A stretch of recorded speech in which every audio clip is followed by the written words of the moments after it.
Welcome to the Portly Human Capital Squad Talk podcast. This is where we have conversations about the changing business landscape and how human capital and other C-suite leaders are approaching this. I'm Susan Gans and I'm your host. I am a advisory board member with PortlyAI, as well as a business strategist and chief of staff with Gans Strategic Solutions. Today, I'm delighted to speak to another Athena Alliance member who has an amazing background. Let me introduce you to Renata Spinks-McNeal. She is a nationally recognized cybersecurity executive and decorated Army veteran. She served as the U.S. Marine Corps Deputy CIO and Senior Information Security Officer and was the nation's first cyber technology officer for the Marine Forces Cyber and Space Command. Today, she leads her own company called CyberSec International and the nonprofit Rising Footsteps, where she drives innovation, resilience, and cyber education across communities and critical infrastructure sectors. We're so honored to have you on the show today. Thank you so much, Susan. I think the honor is all mine, but I'll let you share some of it. But I'm so happy to be here and share this time with you. Fantastic. So let's get into the conversation. So, in the context of the work that you do, please share with our audience a brief background about your industry and the changes and transformations that you've seen and experienced over the last few years. That's such a great question, and I am 100% sure that less than 90 days from now, the answer to this question is going to be very different. Because in cybersecurity, the pace is so um, fast. It's the blink of an eye, lightning fast. The evolution in cybersecurity, some people have the conversations about risk management. And you think about finance when you think about risk management, but Yes. in our space, when we think about risk management, it's about the systems, whether that's a financial system or critical infrastructure such as our water system. I'm pretty sure you can remember the different challenges we've had in the past on attacking our water Yes. systems, our grids, and the things that we need to live necessarily comfortably and safely. As you think about it. So we're under constant attack. And my space has been more of national security versus public sector essentials such as water, electricity. But all of that matters because we study each other's experiences and we take those lessons learned and we can apply them even in our Department of Defense and national security spaces. So that's why critical infrastructure is where we like to kind of talk about the whole family of this evolution. And not just the threats. The technology itself has speeded up. You and I have attended we attended the NASDAQ together. So I think that's where I met Yes. you at for the very first time. And even there, the technology was, constant updates of what was happening with the NASDAQ, constant updates of what was going on with the Dow Jones. We actually got a chance to see the company before us had just IPO'd. And all Yes. of that was instantly being updated. Now, imagine if an attacker had attacked the system at that time successfully, because they're always, responding and increasing resiliency. Yes. But imagine how a blackout would have been just in the small setting that we had. So when I think about that recent change and my background, it's the space of evolution. And it's a space of artificial intelligence driven attacks, but also artificial intelligence infrastructure and tooling that's also helping us do our jobs, understand how to do things better. But my favorite part of it, Susan, is freeing up my time. So Mm. when I think about the way we can use different tools, the space of automation has really, really speeded up. I've always been a person who come into the workplace and try to figure out, how do I free up my Marines? How do I get them to think critically about large scale problems and not have to spend a whole lot of time on these redundant, repetitive processes? But never had I imagined, 6 years after exiting the Marine Corps as a senior executive, that the pace of adoption of artificial intelligence, the way we have done so, was going to occur. And so when we think about that, I look at the pace, and from my background to where I am now, everything has speeded up. And it's been a forcing mechanism, honestly. And for me, who is a very resilient person, I get really excited about new technology and adopting new technology. It jolted me and it made me have to take a step back and figure out, how do I not only just keep up with the pace of adopting newer technologies and using the technologies, but how do I keep up with the pace of being a defender? Because I am also a defender. I'm a user and a defender of the technologies we use on these networks. So I think we've become more collaborative. I think we talk amongst sectors more often now. Information sharing has, I think, evolved way more than it was in the beginning, or maybe 2 or 3 years ago. I also think we've become a little bit more transparent, and for some people, that's very uncomfortable. Especially in the classified space, you can kind of dance on some things that you may be revealing a little too much. And it may not be classified information, but it's the aggregation of data that makes it, or that may become classified now, because we start to tell different sectors of things, and then it's, oh, well, if we can put it two and two together, the bad guy can probably do that as well.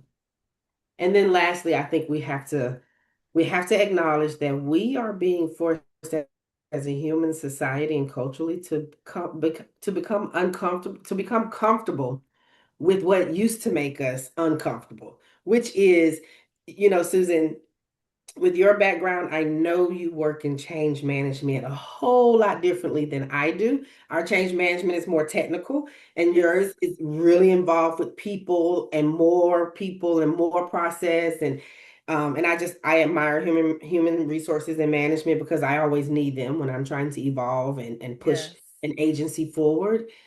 But when I talk to all of my colleagues who I go to for human resource management advice, the first thing they say always, it never fails, they say, Renata, change is hard.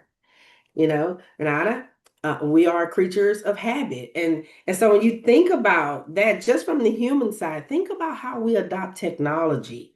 And so if change is hard, just from the advice I get from all of my human resource colleagues that I have to speak with when I'm trying to force a newer technology onto someone's system, and then the adoption of it, think about how fast we've had to adjust to change and be comfortable with changing, when we also have been a society where we could slow down a little and have experts like you to help us figure out how we want to roll things out. So I think we become very comfortable with knowing change is happening and we have to adjust.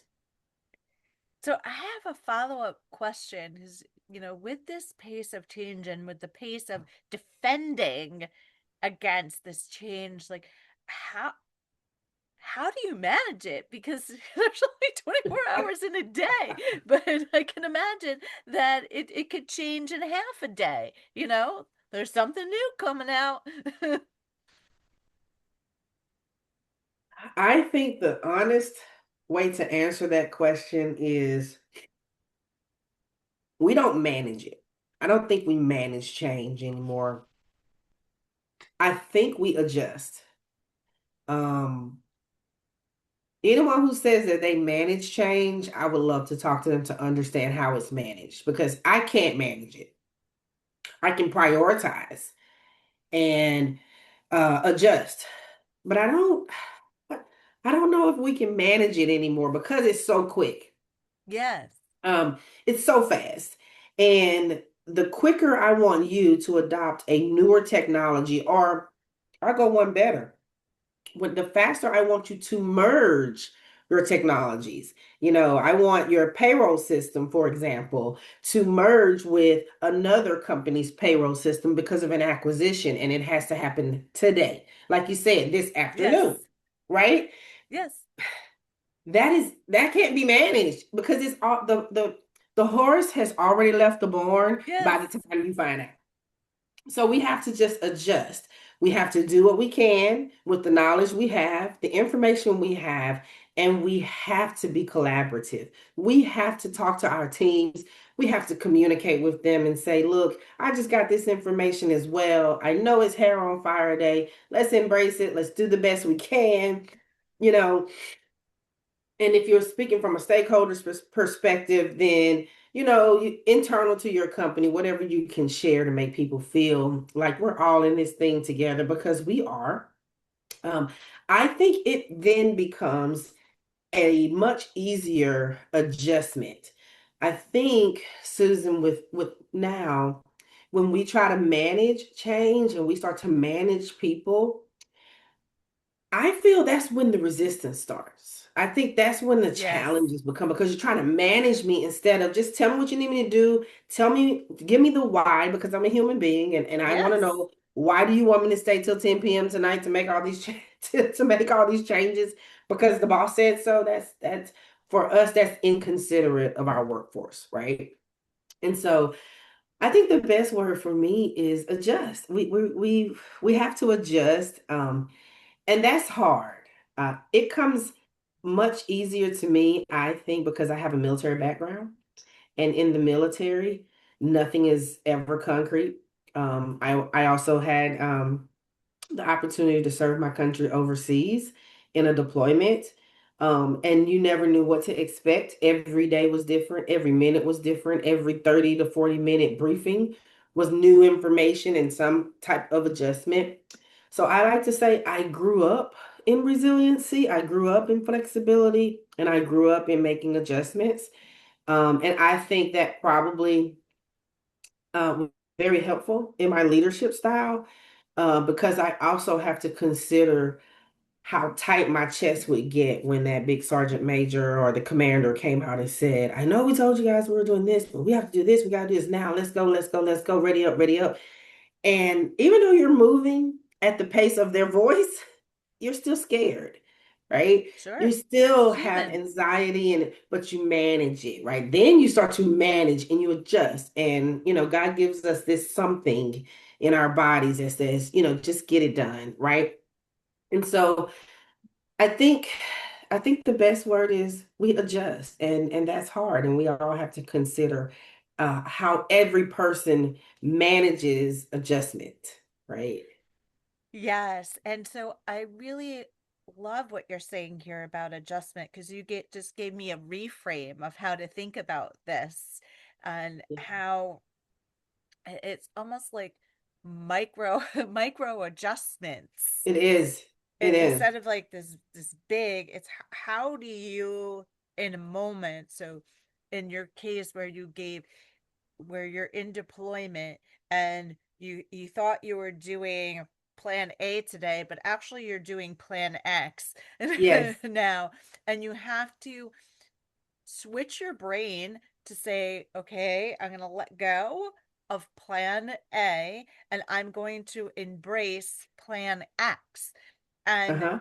I think that in the past, we've had the luxury of time to, plan out these big things and didn't really think Yes. about these micro moments of adjustment. But I think now those micro moments of adjustment are being highlighted and are so important because if you ignore these micro moments of adjustments then it becomes this huge adjustment and Yeah. you're not keeping up Yes. with what's happening.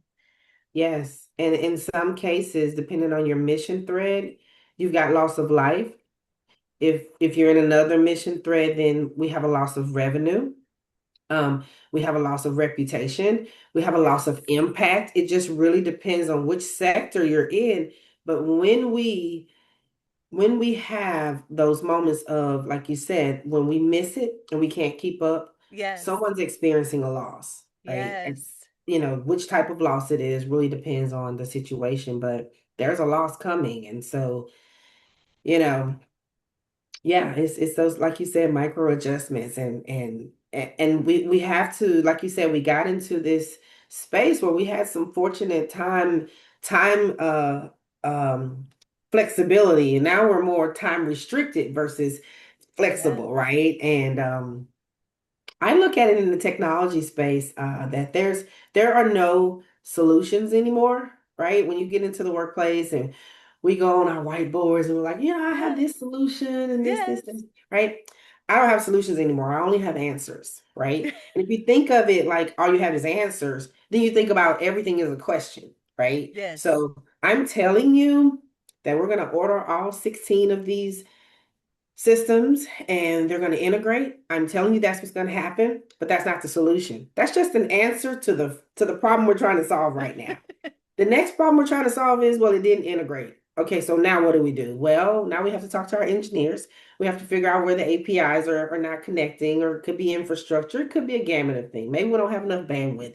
Maybe the endpoints are uh, not being managed properly. Maybe our peripherals are not strong enough. Maybe we don't have enough memory. There are so many maybes that we have to think more answers versus solutioning. Because solution sounds so permanent, and we just, okay, we're done with that.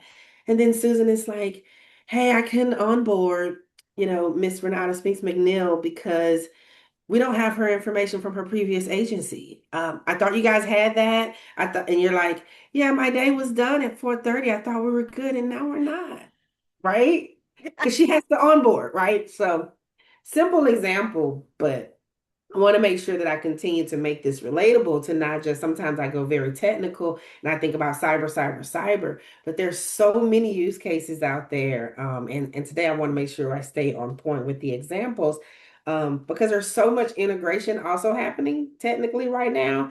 You think about our most recent experiences for the past 2 years, we are consolidating systems in the federal Yes. government and Department of Defense space. Um, I would venture to say, Susan, that we're seeing that in the sector as well, commercially. We're seeing companies downsize. We're also seeing startups upsize, but Hmm. we're also seeing some consolidation and some acquisition.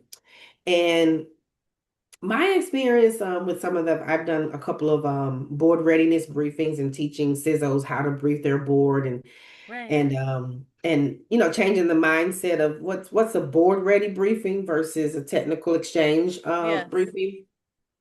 And one thing that I've noticed is we sometimes hear about M&A and we see mergers and acquisitions, but rather rarely do you have a conversation outside of a technical conversation that's like me, but rarely do you hear the board ask, well, how's that going to affect our systems? It is very rare. It is usually what I've seen, it's been conversations of people and the money. How much is it going to cost? How are we going to merge? How soon are we merging? The fiduciary duty and the validation and qualification for the mergers.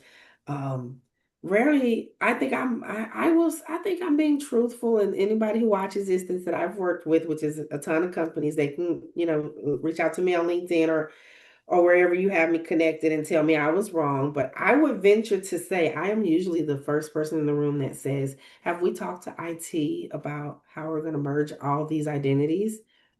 And the room always goes silent because you have to factor that into your cost, right? There's going to be impact to the revenue. And I had one CEO look at me and say, that's a good question. You think we should have IT in here? And I'm like, well, I don't think you should Hmm. have IT in the room. I don't think you should have your CISO and CIO because they're going to take you down a whole rabbit hole of all the if and else statements that's going through my head right now.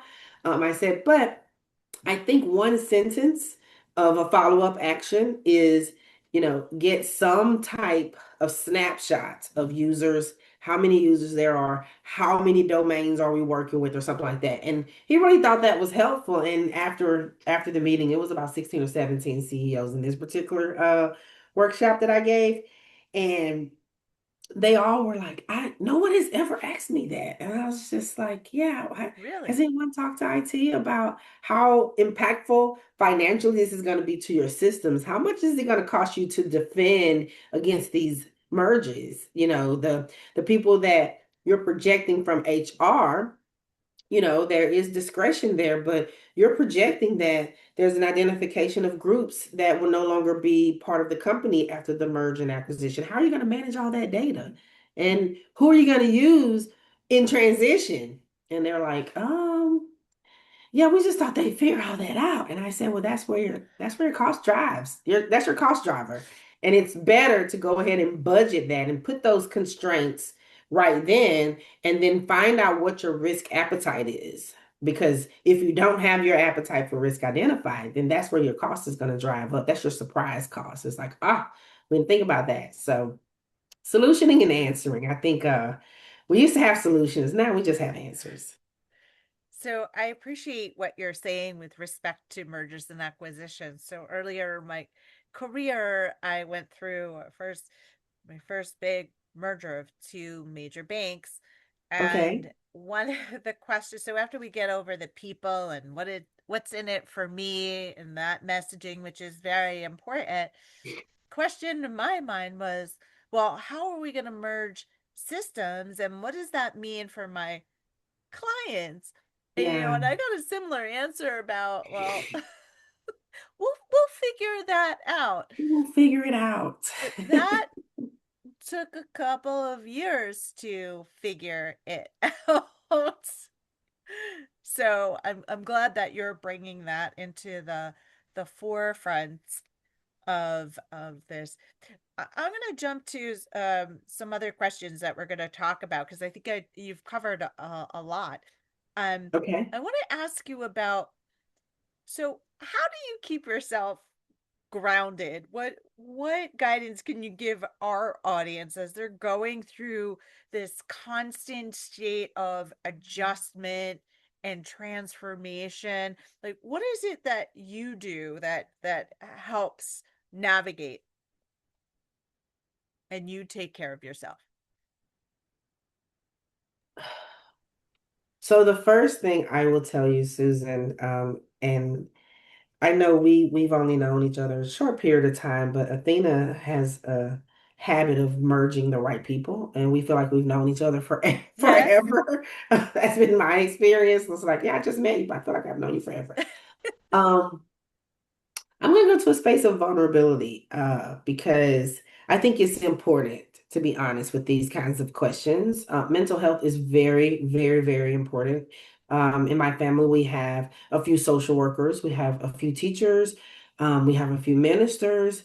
So I have been taught from the ground up to believe in something bigger than myself.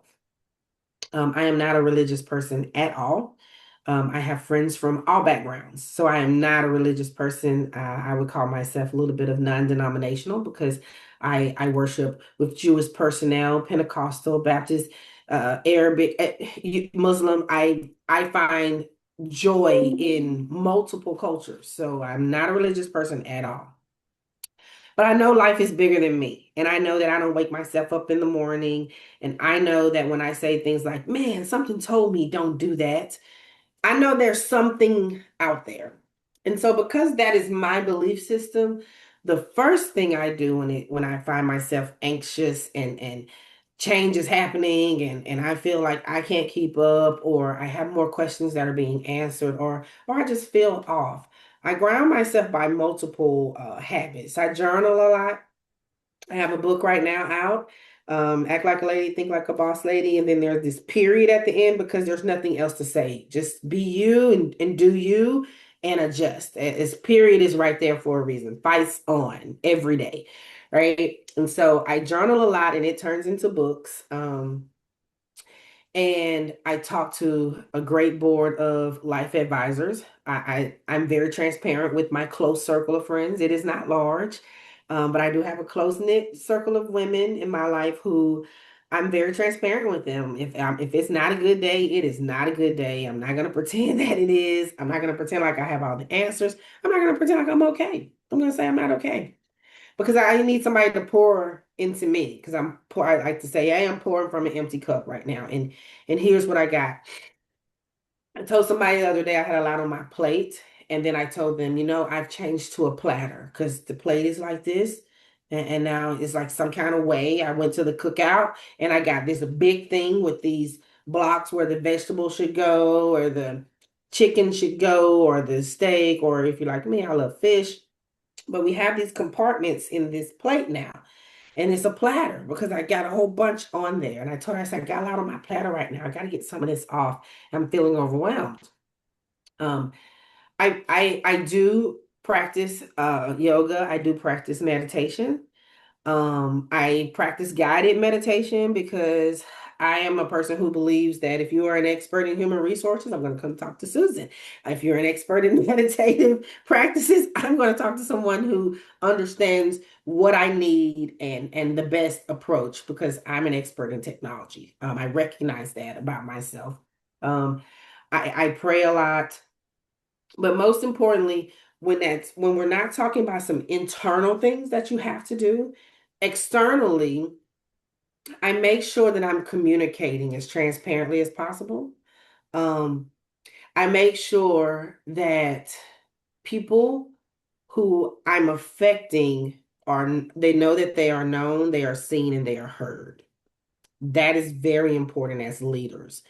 Um, and then in the workplace, when I say ground myself, that means I stop focusing on that one problem. Even if even if I don't agree with the solution or answer that leadership is providing, I try and put myself in leadership position as best as I can. It's for me, it's like there's always something you don't know. And what decision to you, it can look like it was a bad decision. There could be so many other things going on in the background that decision may not be the right decision because sometimes it's not a right or wrong decision. It's most of the time the best decision. And so I try to keep myself alerted to there is a larger picture. You don't have to know everything. You won't know everything. Um, you know, and making sure that you understand that you're here to do a job. That's your responsibility. You do it with integrity, your own personal integrity. Um, talking things through with people who get it. And then sometimes you can't always talk through some things. Sometimes you have to go. We just talked about the pace earlier. Yes. Sometimes you just have to go. And again, my background in the military is just you're following orders, but everyone doesn't have that background. And sometimes different followers and leaders and employees, they learn differently, they also work differently, and sometimes you may have to explain some things. But Susan, the truth of the matter is, if you're a junior employee and you've got, 7 products and categories that you have to push out and maybe something changed on the roadmap yesterday and you got in the office and all fires, everything's on fire. You just have to go, right? And you have to be conscious of yourself on what you can handle. And when you feel like you can't handle it and it's too much, give yourself some minutes. I give myself some time to go step outside. You know, sometimes you can't walk away from the floor in incident response. Sometimes you can. Um, but never are you by yourself. Oftentimes there's 2 or 3 people in the room and you step out to the ladies' room or step outside and grab you a swig of water and become a practice of instant grounding. Whatever that is for you. Me, I am not a take a walk person. My sister is. She can take a walk and she comes back and everything is better. That's not me, Susan. I can't go outside and take a walk and then I come back and it's like, okay, I got it now. I can't. Most times I have to do something physically exuding. I have to go run. I have to go boxing. Like, it has to be something physically exhausting to make my brain stop doing all the what ifs and, well, what if this happens? What if this happens? Excuse me. But I found myself many times, especially at within the Marine Corps, with DCO and cyber operations and some of the mission threads that I have been a part of. I didn't have the opportunity to walk out of the room. I did not have the opportunity for those Marines to look at me in full panic. I just did not have that luxury. But I was very conscious of who I am as a person. And I had practiced, I had I had came up with ways to instantly ground myself. The way I do it is comedy. In the moment, I have to crack a joke. Because if I don't crack a joke and laugh and make everybody laugh, we are not going to relax and get things done. So that was my thing. I would say something like, "Oh my gosh, I cannot believe I ate all that ice cream last night." It's it has nothing to do with work. Okay, we are trying to get through a payload and a Wi-Fi connectivity is not working and everybody is this and Miss Spinks come out. I was like, you know what? I had some ice cream last night and I should not have eaten that ice cream. You know how much sugar was in that ice cream? And that's just one example. But again, if some Marines watch this, they're going to laugh and they're going to say, oh my gosh, is that why she would do that? It's like you have a nervous giggle. Well, I have a nervous joke. I will say something to lighten the mood and then we can regroup and get things done. But if I don't break that tightness that I Yes. feel, then it's going to clog my brain up and I'm just going to keep going and going and going. So I recognize that about myself and I just crack a joke about myself and just like, okay, now I'm ready. I don't think it's going to work, but we're still going to try it.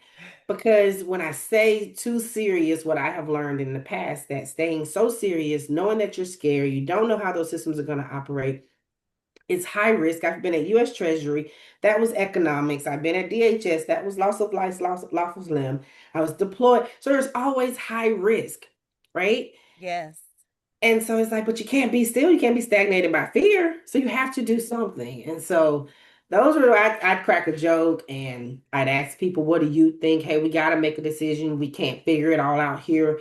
Right now, with the information you have, these are the things we're going to do. And you over here, you're going to watch those logs. We're going to make sure that we have everything automated. And, let's put some things in place that will help us resiliently survive this thing because bad guy might get in. We're gonna assume they're already in anyway, right? So it's I crack a joke. That's how I stay grounded in the moment. I love it. Well, Renata, I could talk to you all day. This conversation has really flown by. Um, for me, what I've taken away from you is those moments around the micro adjustments. That was just such a powerful reframe for me. And for you, uh, giving your words of wisdom about how to stay grounded for yourself and also for your team. And sometimes you just have to move because of the time constraints and just making people more aware of the technology implications of companies coming together, situations where you have to um, connect disparate systems. Don't Right. underestimate that, and that becomes part of your change plan as well, Yes. in addition to the people part of the change plan. Yeah. um, so, in closing, thanks again for being on our podcast. I want people to find you. So, on LinkedIn, she's RCSM21. Yes, You ma'am. can email her at info@CYSEC, so CYSEC hyphen INTL.com. Right. Yep. Okay, I got it all. Thank you.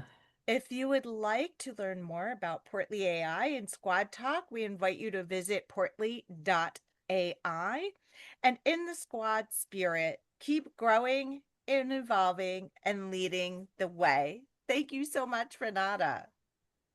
Thank you so much for having me, Susan. I really appreciate it. I had a fantastic time. You're welcome.